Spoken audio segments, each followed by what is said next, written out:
Ravi, Lucas Erceg, the hard-throwing right-hander with the Oakland A's, has been traded to the Kansas City Royals. After they got Hunter Harvey, they were still looking for bullpen help. They went out and got Michael Lorenzen, so they're going to move Alec Marsh to the bullpen. But Erceg could eventually be their closer. And additionally, the A's are making more moves. Paul Blackburn, the right-handed starter, headed to the New York Mets. Mets were looking for starting pitching depth. Injury to Christian Scott, Kodai Senga out for the year. And the Mets go and get Paul Blackburn, a command and control guy, Buster. Yeah, the Tampa Bay Rays, who've been the busiest team at this year's trade deadline, they've made about a half dozen deals. They're talking with other teams about Yandy Diaz. Yeah.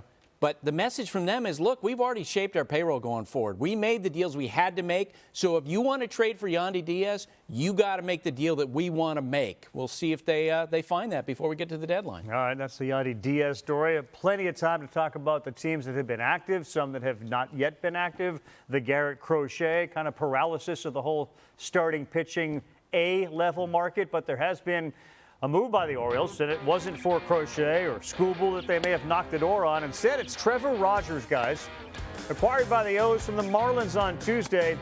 It's one of those things where if you watch Rogers, especially lately, and you see 2-9, 4.53, you're like, what's the deal? But he's been really good. Right. Last 9 starts, he's got a 3.19 ERA. Remember, he was second in the Rookie of the Year voting in 2021, and he's been hurt an awful lot since. But the Orioles are taking a run at this. We saw that with Corbin Burns in the offseason. They've lost 3 starting pitchers to injuries. They had to add, and even though some people look at this as an overpay, they had to add another starting pitcher, and they did. Yeah. You know what's interesting with him is he got hurt and he became a different pitcher. He had to figure out how to pitch with less velocity and also less movement with it. He had to add movement to it, He had to add the sinker. The four-seamer had to pitch up, but the sinker is important.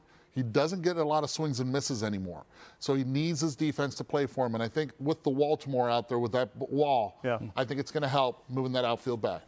Go ahead. I was going to say, last week they added Zach Eflin. They had to add starting pitching before this year's deadline. They've done it. Is the depth, would you say, enough for them when you have Burns? It felt like they would have loved to have a 2 in front of Rodriguez or a 3 behind him. Are Eflin and Rogers that? Or are they still mining? Karl, I think it's an open question as to whether or not they have enough to win in the postseason this year, but at least they give themselves a chance. If they hadn't made a deal, I think there was no chance. Like, at least give themselves a fight. And both these pitchers they added in the last week are guys that are going to be under team control next year. Yeah, I think they got a 3 and a 4 in Eflin and Rogers, but I'm not sure there's a 2 or a 1 out there if Garrett Crochet or Derek Skubal don't move, and who knows, it doesn't look like either one is at the moment at least. All right, guys, one of the things that has occurred maybe mostly with the Yusei Kikuchi deal are the costs that it's taking to get anybody. It's a seller's market, and the sellers are making out pretty well. We've heard the name Connor Norby for quite a while. In this Rogers deal, he now moves. Now, the Orioles, Kiley, have a whole bunch of talent down there, but what does Norby and Stowers mean as far as losing them from the system? Stowers had lost his prospect eligibility, chance to be, I think, a second division starter. So for the Marlins, that would make some sense. There's a chance he can break through. There wasn't really a spot with the Orioles. Norby is the prospect of the two, former first-round pick, not because he's the biggest or strongest guy, but he knows how to get to all of his tools. Could be a guy that hits 250, 260, 15, 20 homers, can steal 10 bags, can play second, can help you out at first, left, or right. That might not sound like the sexiest, most upside kind of player, but that guy at the league minimum for 3 years is worth a ton of money. That guy costs $8 or $10 million on the free agent market, so that's how Miami's saving some money by making these sorts of deals. Yeah, and Norby, because he's in that system, had literally nowhere to go. I mean, you talk about suffocation by all these incredible prospects. And look, give Mike Elias credit. A lot of people were kind of ready to jump on the critical bandwagon if he weren't going to do anything and hold on to everybody. He's made a few moves. The American League is interesting, of course. You have the Orioles, you have the Yankees, you have the Cleveland Guardians, and the Guardians have been busy as well. Again, not jumping off of the map with the moves they've made, but again, how much do they have to do? Well, with Alex Cobb, they wanted to put some depth at the back end of their rotation, which has been an issue this year. He, as you mentioned before, he has not pitched this year, but he was expected to start for the Giants this upcoming weekend as he comes back from a hip issue.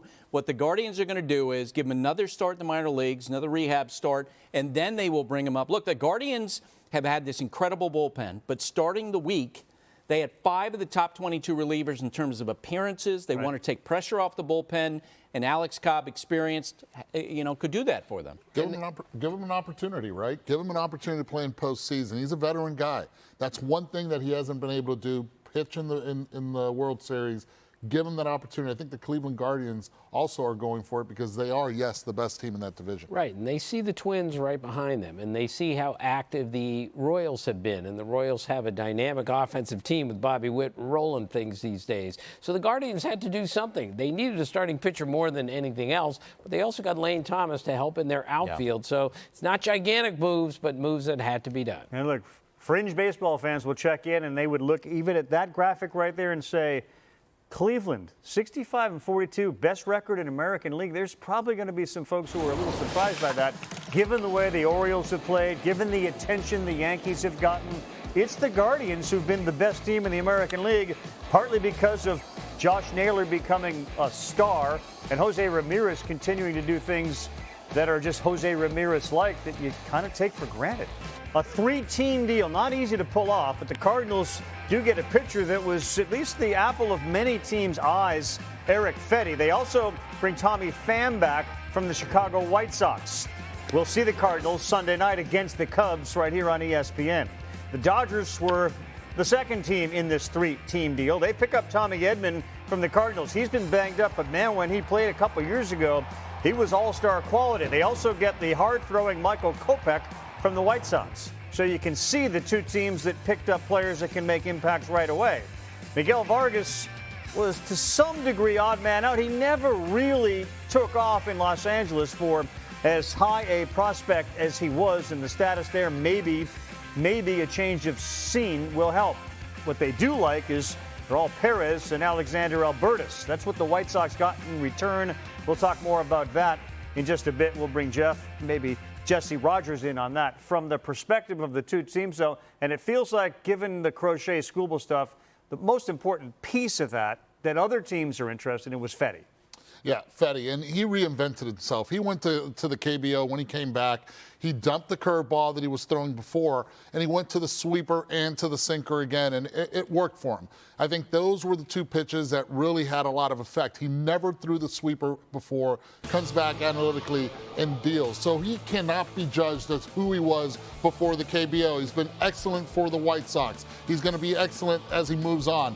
But I think that the White Sox, and they've been hit hard, their perspective is on the two young guys. Will those two guys be effective for them? Yes, because Fetty will now give the Cardinals depth, right, not only for this year, but also for next year.